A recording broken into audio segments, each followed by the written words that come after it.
भला गडेरिया ईसा मसीह में मेरे प्रिय भाइयों और बहनों,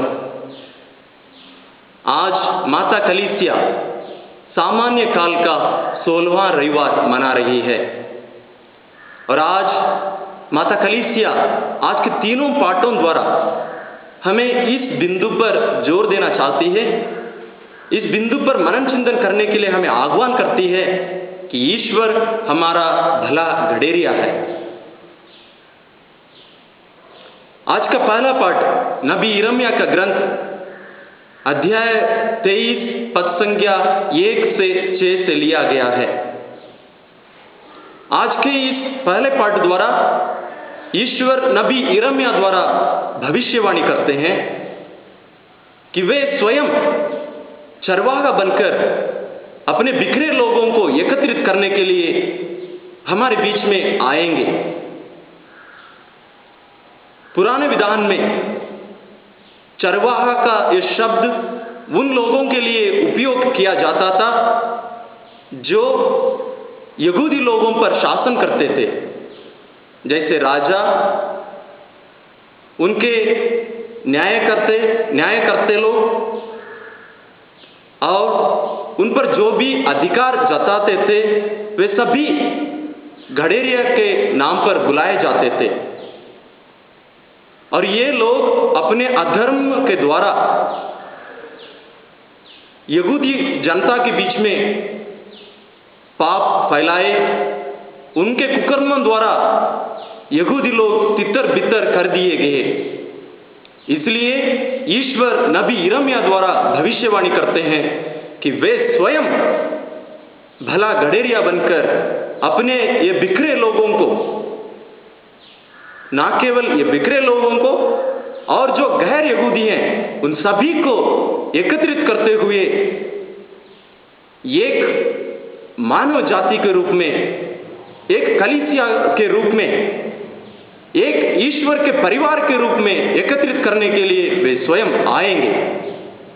और ईश्वर की यह भविष्यवाणी आज के सुसमाचार में ईसा मसीह के उन शब्दों द्वारा पूरा होता है। जब ईसा मसीह लोगों को देखते हैं तो उन्हें तरस आता है। और कारण क्या हुआ? कारण यह बताते हैं क्योंकि वे लोग बिना गडेरिया के बिखरे हुए भेड़ों की तरह थे, इसलिए उन्हें उन पर तरस आया। तरस खाने का जो शब्द अंग्रेजी में है वो है कंपैशन। कंपैशन का मतलब है साथ दुख भोगना,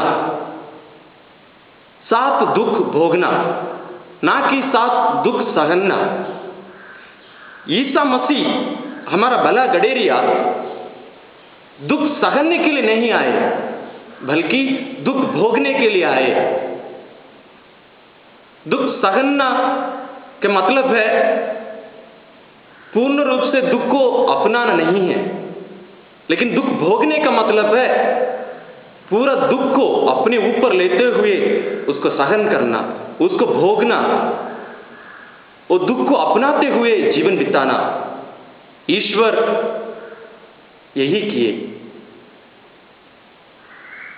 लेकिन यह बहुत बड़ी प्रश्न चिन्ह ये उठता है हमारे मन में कि यह भला गडेरिया का गुण क्या है। जब हम बैठते सोचते हैं कि ईश्वर कितना शक्तिशाली है, तो हम पाते हैं कि वे सर्वशक्तिमान है, वे सृष्टिकर्ता हैं। अपने एक ही शब्द द्वारा वे सारी सृष्टि की है। लेकिन मेरे प्रिय भाइयों और बहनों, हमारा ईश्वर शक्तिहीन ईश्वर है, जो कि क्रूस पर अपने दोनों बाहों को फैलाते हुए टंगे हैं। यही हमारा ईश्वर है, यही हमारा भला गडेरिया है। हम सोचते हैं कि ईश्वर बहुत सुंदर दिखते थे होंगे, लेकिन नबी ईसा के द्वारा ईश्वर भविष्यवाणी करते हैं और कहते हैं कि उसकी आकृति ये ईश्वर की आकृति इतनी विरूपित की गई थी कि वह मनुष्य नहीं जान पड़ता था। लोग देखकर तंग रह गए थे, क्योंकि उनका सारा शरीर, पूरे शरीर में ऐसी एक भी जगह नहीं था जहां हम एक सुई भी ढूंढते उसमें। इतना ज्यादा उनके शरीर में पूरे के पूरे दुख, पीड़ा। यह हमारा ईश्वर है,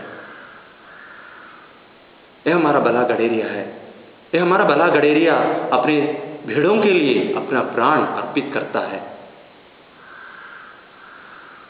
तो हमारे सामने बहुत बड़ा प्रश्न चिन्ह यह है कि हम ये भला गडेरिया जो अपने भेड़ों के लिए अपना प्राण अर्पित करने के लिए इस पृथ्वी पर आए, उस भला गडेरिया का अनुभव कैसे करेंगे, उसकी उपस्थिति का अनुभव कैसे करेंगे।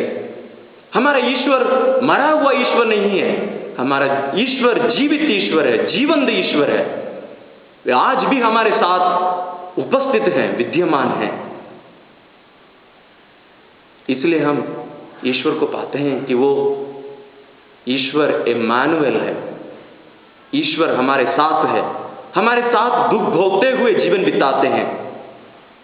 हमें दुख से भागना नहीं चाहिए, हमें दुखों को गले से लगाना चाहिए, क्योंकि इन दुखों के बीच में ही हम ये ईश्वर को पाते हैं, उनको अनुभव करते हैं। यदि हमें ईश्वर का अनुभव करना है तो हमारे इस दुख भरी जीवन के भीतर जाना है, दुखों को अपनाना है, अपने दुखों को अपनाते हुए क्रूस उठाकर उनके पीछे चलना चाहिए, तब हम ईश्वर का अनुभव करेंगे। और ये भला गडेरिया का मिशन क्या था? जैसे हम पहले पार्ट में देखे कि ईश्वर ये बिखरे लोगों को एकत्रित करने के लिए चरवाहे के रूप में आए। इसी को हम आज के दूसरे पार्ट में पाते हैं। आज का दूसरा पार्ट संत पौलुस एफेसियों को लिखते हुए कहते हैं कि आप लोग पहले दूर थे, किंतु ईसा मसीह से संयुक्त होकर आप अब मसीह के रक्त द्वारा निकट आ गए हैं। हम हमारे भला गडेरिया के रक्त द्वारा, उनके क्रूस द्वारा, उनकी मृत्यु द्वारा हम एक सूत्र में बांधे गए हैं। इसलिए संत पौलुस ही अपना कुरिन्थियों के नाम पहला पत्र में अध्याय 12 में कहते हैं कि हम सब अनेक होते हुए भी ईसा मसीह के एक एक अंग हैं। हम ईसा मसीह के शरीर हैं, हम ईश्वर के संतान हैं। सारी मानव जाति एक है। यह तब संभव होगा जब हम अपने जीवन के हर दिन के दुखों को अनुभव करते हुए, उसको भोगते हुए, ईश्वर को हमारे साथ में हमारे दुखों को भोगते हुए, अनुभव करते हुए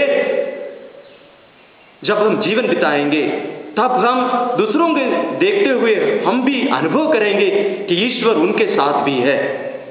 हम ये अनुभव करेंगे कि हमारा ईश्वर हम सबों को अपने रक्त द्वारा एकत्रित किए हैं, एक बना लिए हैं। तो कलीसिया का मिशन ईसा मसीह का मिशन है, ईसा मसीह का मिशन पिता ईश्वर का मिशन है। तो ये मिशन क्या है? ये मिशन पुनर्मिलन है। ये बिखरे हुए लोग जो उत्पत्ति ग्रंथ में हम पाते हैं, जब आदम और यहोवा अपने पहले पाप द्वारा ईश्वर से अलग हुए, एक दूसरे से अलग हुए, उसी को हम अपने जीवन में, दैनिक जीवन में अनुभव करते हैं। पर जब हम ईश्वर को अनुभव करेंगे, ये दुखित ईश्वर को, हमारे साथ दुख भोगते इस ईश्वर को अनुभव करेंगे, तो हम पुनः ईश्वर के साथ एक हो जाएंगे, एक दूसरों के साथ एक हो जाएंगे, अपने में एक हो जाएंगे। तब एक नई मानव जाति का उद्धार होगा।